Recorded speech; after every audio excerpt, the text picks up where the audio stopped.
Muito bem, continuamos a falar sobre as propriedades dos botões. Vimos então o auto-elipsis. Em seguida temos aqui o auto-size. E o auto-size é exatamente aquilo que quer dizer. Reparem, eu tenho aqui, se eu colocar o auto-elipsis, eu posso ver que tenho aqui um texto que não cabe no meu botão todo. É evidente que se eu o alargar, ele vai caber e o auto-elipsis, apesar de verdadeiro, já não vai apresentar cá os 3 pontinhos. Mas eu vou reduzir aqui bastante. E reparem o seguinte, se eu colocar aqui o auto-size igual a true, o que vai acontecer é que o tamanho do botão vai ser ajustado automaticamente ao tamanho do texto que eu lá colocar. O que quer dizer que se eu agora alterar o texto para cancelar, automaticamente o botão, neste caso não se foi redimensionar, mas se eu o reduzir ao mínimo, reparem, eu já não consigo alterar ou reduzir o seu tamanho, precisamente porque tenho aqui a propriedade auto-size igual a true. Se eu tirar o auto-size e colocar igual a false, reparem que automaticamente eu posso colocar o meu botão com um aspecto completamente diferente. Ok? Auto-size mode grow only, não interessa estarmos a perder muito tempo com isto, uma vez que não é uma propriedade que se usa com muita frequência. Back color, temos por defeito o controle, podemos alterar a cor, por exemplo aqui para um marrom, e reparem, cá fica um botão com aspecto pouco usual. Neste caso não se consegue ler ali o texto, uma vez que existe também a propriedade for color, e ainda não chegámos lá. Vamos voltar a colocar aqui o control. Cá está o control. Neste caso, reparem que eu, pelo simples facto de ter alterado aqui este valor, automaticamente aqui, eu vou aqui colocar o button face, ou control pode ser, automaticamente aqui o aspecto tridimensional do botão desapareceu, ele fica agora com este aspecto mais flat, ok? Background image, bom, nós podemos adicionar imagens, ainda não vamos falar sobre as imagens propriamente ditas, uma vez que vamos reservar um lote de vídeos só para falar sobre imagens, criação de imagens, desenhos e por aí fora, mas background image permite-me adicionar uma imagem de fundo ao botão, ok? Pode ser uma imagem qualquer. Da mesma forma que o background image layout me permite definir de que forma é que essa imagem é organizada dentro do meu espaço do botão. E eu posso explicar-me isso rapidamente. O background image, eu não vou agora selecionar nenhuma imagem, não tem grande interesse, mas permite-me então apresentar uma imagem, mas imaginem que eu tenho um botão com estas dimensões, que não é muito usual, mas tenho uma imagem relativamente pequena.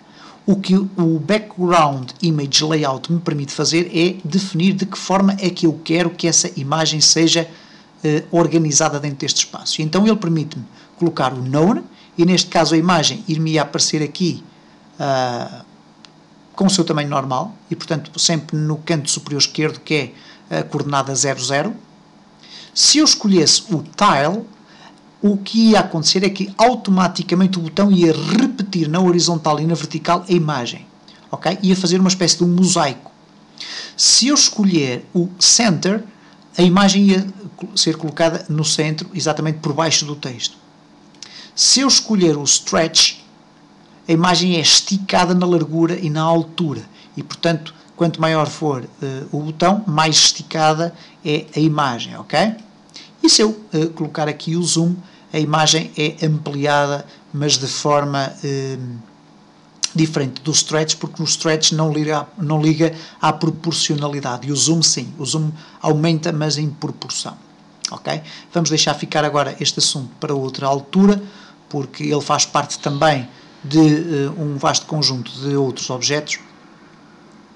Depois temos aqui o cursor, já vimos também, o dock é muito interessante, e reparem que o dock também é uma propriedade que aparece em vários controles, e é o seguinte, reparem, se eu aqui colocar o known, que é o valor por defeito, o meu botão está aqui na zona onde eu quero. No entanto, se eu no meu dock escolher aqui em cima, reparem o que é que vai acontecer ao botão, ele vai automaticamente ser colocado lá ao cima. E reparem o que é que acontece uma vez que eu tenho uma forma que é redimensionável. Ele acompanha o redimensionamento da minha forma, ok?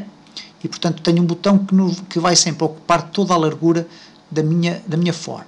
No entanto, eu posso alterar estes valores, bastará para isso selecionar o botão, vir aqui ao dock, ok? E escolher aqui na setinha, por exemplo, o known, Reparem que se eu clicar aqui o botão é alinhado daquele lado, se eu colocar ali é alinhado daquele lado, se eu colocar aqui ele vai ocupar o espaço por completo da minha forma, e reparem, eu agora se for executar ele vai ser redimensionado sempre com o tamanho do meu formulário, algo que é bastante estranho, por sinal.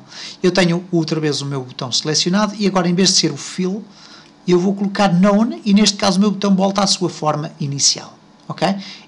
Este é também o tipo de propriedade muito presente noutros comandos. E para finalizar, o enable, que é uma propriedade muito interessante para controlar a utilização dos botões, porque reparem, se eu tiver aqui dois botões, ok?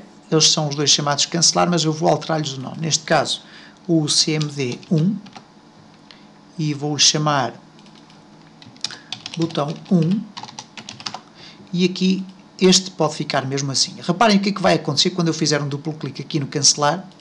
Eu vou para o código. E agora, reparem o que eu posso fazer.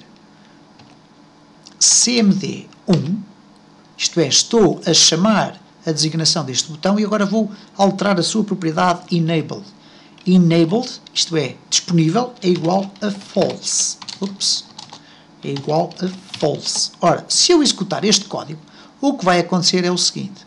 Quando eu carregar no botão cancelar, o botão 1, que agora está disponível para cliques, vai ficar desativado. Reparem, cliquei e ele fica desativado. Eu não consigo voltar a ativá-lo. É evidente que eu agora, e para terminar este vídeo, podia criar aqui um pequeno código, que é o seguinte, e penso que com os vídeos que já viram, facilmente irão perceber aquilo que eu vou fazer. If cmd1.enabled, isto é, se o botão 1 está disponível, então cmd1.enable igual a false. Ups, false. Else cmd1.enable igual a true. Ok? O que é que vai acontecer aqui? Neste caso, clicando no botão sair rápido, o que vai acontecer é que o CMD1 vai ser alternado entre o estado de habilitado ou desabilitado. Cá está. Eu posso clicar, agora já não posso, agora já posso novamente, ok? E vimos assim um pequeno exemplo de que é que nós podemos fazer em termos de interação entre os diferentes objetos. No próximo vídeo iremos continuar a analisar as propriedades dos botões.